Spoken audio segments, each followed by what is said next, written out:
June 7 రాత్రి 9 గంటల 30 నిమిషాలు. గురుగ్రామ్ ద్వారకా ఎక్స్ప్రెస్ వే చాలా బిజీగా ఉంది. సరిగ్గా ఆ సమయానికి పల్లవి శర్మ అనే బ్యూటీషియన్ తన స్కూటీ మీద వెళుతూ ఉంది. ఆమె వెనకాల 2 బైక్స్ వస్తూ ఉన్నాయి. బిజీ రోడ్డు కావడంతో తన కోసం కాదులే అనుకుంది. కానీ ఆ 2 బైకులు ఆమెనే వెంటాడుతూ ఉన్నాయి. కానీ పల్లవి మాత్రం గమనించలేదు. ఆ తర్వాత పల్లవి బైక్ లో పెట్రోల్ అయిపోయిందని గమనించింది.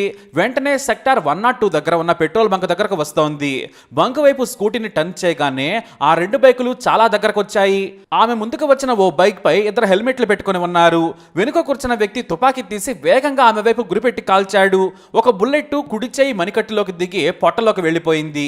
వెంటనే కింద పడింది పల్లవి. అయితే పక్కనే ఉన్న క్యాబ్ డ్రైవర్లు కార్లను పార్క్ చేసి ఉన్నారు. తుపాకీతో కాల్పులు జరపగానే గట్టిగా కేకలు వేసి పట్టుకోండని అరిచారు. దీంతో తమను పట్టుకుంటారు అనే భయంతో బైక్ మీద వచ్చిన వారితో పాటు మరో బైక్ మీద ఉన్న కుర్రాడు కూడా వేగంగా పారిపోయాడు. క్యాబ్ డ్రైవర్లు వెంటనే తమలోని ఓ కారులో పల్లవిని దగ్గరలోని ప్రైవేట్ హాస్పిటల్కి వేగంగా తరలించారు. ఎందుకంటే పొట్టలో నుంచి రక్తం బయటకు ఉబికి వస్తోంది. దీంతో ఆమెను ఆసుపత్రికి తరలించారు. అప్పటికే ఆమెకు తీవ్ర రక్తస్రావం అయింది. ఆమెకు కారుతున్న రక్తాన్ని ఆపే ప్రయత్నం చేయలేకపోయారు. మొత్తానికి హాస్పిటల్కి చేరుకున్న ఆమె స్పృహ కోల్పోయింది. కండిషన్ మాత్రం సీరియస్ గా ఉంది. పోలీసులకు సమాచారం అందించడంతో ఆసుపత్రికి చేరుకున్నారు. ఆమె బ్యాగులో ఉన్న డ్రైవింగ్ లైసెన్స్ ను బట్టి ఆమె పల్లవి శర్మగా గుర్తించారు. ఆ తర్వాత ఆమె తండ్రికి కూడా సమాచారం ఇచ్చారు పోలీసులు. పల్లవి శర్మ ఉండేది చండీగఢ్లో. తన కూతురుకు సీరియస్గా ఉందని తెలియగానే వచ్చేశారు తండ్రి. అయితే ఒక సాధారణ బ్యూటీషియన్ను సినిమా రేంజ్లో వెంటాడినట్లుగా పోలీసులు గుర్తించారు. దాదాపుగా 4 కిలోమీటర్ల నుంచి పల్లవిని బైక్ మీద ఫాలో అయ్యారు. ఎక్కడ కాల్చాలన్నా కూడా ట్రాఫిక్ ఉంది. తాము కాల్చిన తర్వాత ట్రాఫిక్లో చిక్కుకుపోతే పట్టుకుని చంపేస్తారని భయపడినట్టు సీసీటీవీ ఫుటేజ్లను బట్టి అర్థం చేసుకున్నారు పోలీసులు. చివరకు 4 కిలోమీటర్ల తర్వాత పల్లవిని కాల్చారు. కానీ 2వ బుల్లెట్ను కాల్చేందుకు ప్రయత్నించినా కూడా వెనుక తుపాకీ పట్టుకున్న యువకుడు కంగారు పడ్డాడు. పైగా క్యాబ్ డ్రైవర్లు అరవడంతో పారిపోయారనేది పోలీసుల ప్రాథమిక విచారణలో తేలింది. మరి కాల్పులు జరిపింది ఎవరని పోలీసులు విచారణ చేయడం మొదలుపెట్టారు. బైక్ మీద వచ్చిన దుండగులు హెల్మెట్ పెట్టుకుని ఉన్నారు. వారి బైక్ నెంబర్ ప్లేట్లు కూడా ఫేక్ అని తేలిపోయింది. ఇక అదే రోజు రాత్రి 12 గంటలకు పల్లవి శర్మ తండ్రి రాజ్ కుమార్ శర్మను పోలీసులు విచారించారు. ఇక నడి రోడ్డు మీద కాల్పులు జరపడంతో ఉద్యోగ విహార్ పోలీస్ స్టేషన్ కు చెందిన క్రైమ్ బ్రాంచ్ డిపార్ట్మెంట్ రంగంలోకి దిగింది. అయితే పల్లవి శర్మకు శత్రువులు ఎవరైనా ఉన్నారని ప్రశ్నించగా గురుగ్రామ్ లో ఉండే ఓ లాయర్ పేరు చెప్పాడు పల్లవి తండ్రి. అతని పేరు నితీష్ భరద్వాజ్. దీంతో పోలీసులు లాయర్ నితీష్ ను అతని ఇంట్లోనే అదుపులోకి తీసుకున్నారు. మొదట తనకేమీ తెలియదని బొకాయించినా కూడా ఆ తర్వాత నిజం ఒప్పేసుకున్నాడు. మరి అసలు పల్లవి అతనికి ఉన్న సంబంధం, దాని వెనుకున్న కథ తెలిసి పోలీసులే షాక్ అయ్యారు. పల్లవి శర్మకు 15 ఏళ్ల క్రితం చండీగఢ్కు చెందిన ఓ యువకుడితో పెళ్లైంది. వీరికి 2 కొడుకులు. కానీ కొన్నాళ్ల క్రితం పల్లవికి ఆమె భర్తకు విభేదాలు వచ్చాయి. అంతేకాదు ఇద్దరు కుటుంబ పెద్దల దగ్గర పంచాయతీలు కూడా పెట్టుకున్నారు. కానీ పల్లవి మాత్రం తనకు భర్త వద్దని తెగేసి చెప్పింది. ఆమె కొద్దిగా హైపర్గా ఉంటుంది. ఎంత సర్ది చెప్పినా కూడా పల్లవి వినలేదు. పైగా భర్త మీద గృహహింస కేసు కూడా పెట్టింది. పిల్లలను తీసుకుని గురుగ్రామ్ వచ్చేసింది. గురుగ్రామ్ సెక్టార్ 102లో రిద్ది సిద్ది అపార్ట్మెంట్లో తన పిల్లలతో కలిసి ఉంటోంది. పెద్ద కొడుకు వయసు 12 ఏళ్లు, చిన్న కొడుకు ఏజ్ 7 ఏళ్లు. అయితే తాను సొంతంగా కొన్నాళ్ల పాటు ఓ బ్యూటీ పార్లర్ పెట్టుకుని జీవనం గడిపింది. ఆ తర్వాత ఓ పెద్ద కార్పొరేట్ బ్యూటీ పార్లర్లో ఇప్పుడు పనిచేస్తూ ఉంది. తన సొంత పార్లర్ను కూడా మూసేసింది. అయితే తన భర్తపై కేసు పెట్టిన కొన్నాళ్లకు మంచి లాయర్ కావాలని వెతుకుతున్న తరుణంలో తెలిసిన వారి ద్వారా ఈ నితీష్ భరద్వాజ్ పేరు తెలిసింది. ఆమె వెళ్లి అతని ఆఫీసులో కలిసి విషయం చెప్పింది. అయితే నీ కేసుని నేను వాదిస్తానని చెప్పాడు నితీష్. అంతేకాదు ఆమె అందానికి ఫ్లాట్ కూడా అయిపోయాడు. ఇటు పల్లవి కూడా యంగ్ లాయర్ పై మోజు పడింది.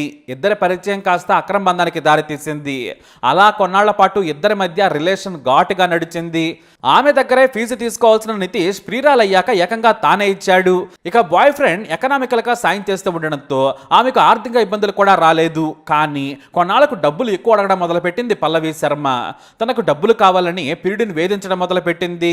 లేదంటే మన విషయం బయటకు చెబుతాను, మీ ఆవిడకు చెబుతానని బెదిరించడం మొదలుపెట్టింది. దీంతో లాయర్ అయిన నితీష్ వణికిపోయాడు. ఎంత దూరం చేసుకోవాలనుకున్నా కూడా పల్లవి ఏమాత్రం వినలేదు. బ్రతిమలాడి చెప్పినా కూడా లెక్క చేయలేదు. బెదిరించినా కూడా భయపడలేదు. దీంతో తాను అనవసరంగా చిక్కుల్లో ఇరుక్కున్నానని భయపడ్డాడు. రోజు రోజుకు పల్లవి వేధింపులు ఎక్కువయ్యాయి. వాస్తవానికి ఈమె వ్యవహారం తెలిసే మొదటి భర్త తెలివిగా తప్పుకున్నాడు. లాయర్నైనా తాను ఆమె చట్టంలో ఇరుక్కుపోయానని భయపడిపోయాడు. రోజు రోజుకు బెదిరింపులు ఎక్కువ కావడంతో తన స్నేహితులకు చెప్పుకొని బాధపడ్డాడు. ఎలా బయటపడాలో కూడా అర్థం కాలేదు. మానసిక ప్రశాంతత కోల్పోయాడు. తన వృత్తి కూడా సరిగ్గా చేసుకోలేనంతగా పల్లవి వేధించింది. ఇక ఎంతకీ వినకపోగా బెదిరిస్తూ ఉండడంతో ఇక పల్లవిని చంపేయాలి అనుకున్నాడు లాయర్. అందుకోసం తనకు తెలిసిన గుల్షన్ అనే నేరస్తుడిని స్నేహితుడి ద్వారా పరిచయం చేసుకున్నాడు నితీష్. పల్లవిని చంపాలని చెప్పాడు. మొదట కారుతో ఢీకొట్టాలని ప్రయత్నం చేశాడు గుల్షన్. 2-3 సార్లు వేగంగా వెళ్లి వెనుక నుంచి ఢీకొట్టాలని అనుకుని ప్రయత్నం చేశాడు. ఒకసారి తన కారే విద్యుత్ పోల్ను ఢీకొట్టింది. ఎందుకంటే సరిగ్గా పల్లవిని ఢీకొట్టే సమయానికి ఆమెకు ఫోన్ రావడంతో పక్కకు దూరంగా వెళ్లి స్కూటీని ఆపాలనుకొని ఎడమవైపు టర్న్ తీసుకుంది. దీంతో కారు కంట్రోల్ చేయలేక విద్యుత్ స్తంభాన్ని ఢీకొట్టింది. ఆ తర్వాత పోలీసులు రాకముందే పారిపోయారు. ఇక ఆ తర్వాత గుల్షన్ నీకు భారీగా డబ్బులు ఇస్తాను, కాల్చి చంపేయమన్నాడు నితీష్. అంతేకాదు ఆ తర్వాత కోర్టులో కేసు అయితే నేను వాదించి బెయిల్ మీద బయటకు తీసుకొస్తానన్నాడు. దీంతో నేరస్తుడైన గుల్షన్ తన 3 స్నేహితులను రంగంలోకి దించాడు. ఈ 3 కలిసి వరుసగా 4 రోజులు పల్లవి శర్మను ఫాలో అయ్యారు. చివరకు జూన్ 7న హత్యకు ప్లాన్ చేశారు. కానీ జనం ఎక్కువగా ఉన్న దగ్గర తుపాకీ తీసి కంగారులో మొదటి బుల్లెట్ కాల్చగానే కేకలతో ఆ ప్రాంతం దద్దరిల్లింది. అక్కడే ఉన్న క్యాబ్ డ్రైవర్లు ఏకంగా పల్లవిని కాపాడేందుకు వేగంగా వచ్చేశారు. తుపాకీ ఉండడంతో ఎవరూ రారనుకున్నారు. కానీ క్యాబ్ డ్రైవర్ల కేకలు విని పారిపోయారు.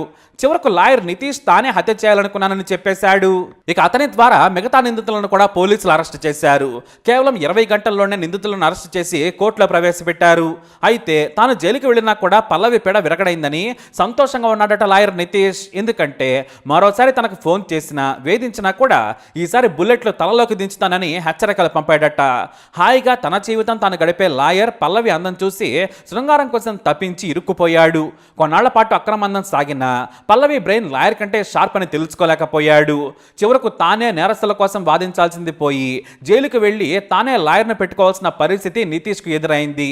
అయితే పల్లవి ప్రాణాపాయ నుంచి బయటపడిందని పోలీసులకు సమాచారం అందింది. దీంతో హత్యాయత్నం కేసు పెట్టారు. అయితే ఇదే ఉందా లేక ఇంకేమైనా యాంగిల్స్ ఉన్నాయా అనేది పల్లవి ఆరోగ్యం కుదుట పడితే కానీ తెలియదన్నారు పోలీసులు. ఇది ప్రస్తుతానికి నితీష్ చెప్పిన వర్షన్ మాత్రమే. మరి పల్లవి ఏం చెబుతుందనే దానిపై కేసు ఆధారపడి ఉందంటున్నారు పోలీసులు. మరి ఆ యాంగిల్ అంటే చూడాలి. ఈ కేసుపై మీ అభిప్రాయం ఏంటి? మీ అభిప్రాయాన్ని కమెంట్ ద్వారా తెలియజేయండి. ఈ వీడియో అప్డేట్స్ కోసం మా ఛానల్ ఫాలో అవ్వండి. అలాగే తప్పకుండా సబ్స్క్రైబ్ చేసుకోండి.